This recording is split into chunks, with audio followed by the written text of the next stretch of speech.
Bonjour mes frères et sœurs, j'espère que nous allons bien, grâce à Dieu.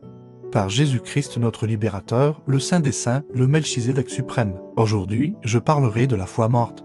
Une foi douteuse qui n'aboutit pas à l'accomplissement de la volonté de Dieu. En effet, nous savons tous que la volonté de Dieu, aujourd'hui dans la Nouvelle Alliance, est de faire de toutes les nations ses disciples afin que tout le monde soit sauvé et parvienne à la vérité.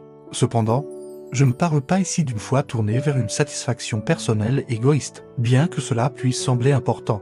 La foi devrait plutôt être orientée vers une satisfaction commune, aider les plus faibles et permettre à la vérité de l'Évangile d'être partagée au maximum. De plus, ce n'est pas parce que nous n'avons pas obtenu quelque chose venant de Dieu que Dieu n'existe pas. Jésus-Christ est venu pour que notre âme soit sauvée, et non pour que nous nous enrichissions.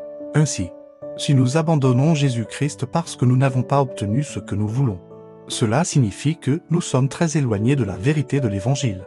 Et notre âme risque le pire, au contraire.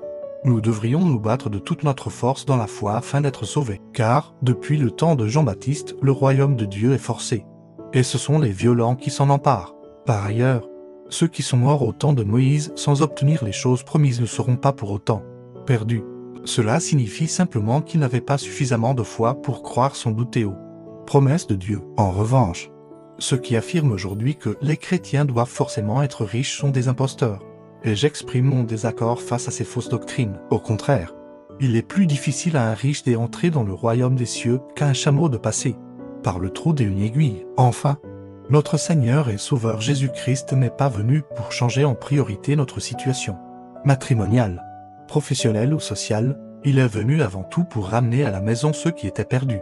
Car notre âme était à la recherche de la maison, c'est-à-dire la vérité de l'Évangile. Une semence de Dieu, un enfant de Dieu, même avant de connaître la vérité, possède en lui un instinct permanent de justice. Son âme est naturellement portée vers la défense de la vérité. Ainsi, l'apôtre Paul persécutait les chrétiens, pensant mener le combat de Dieu, jusqu'à ce que Dieu se révèle à lui. Que toute la gloire revienne à Dieu.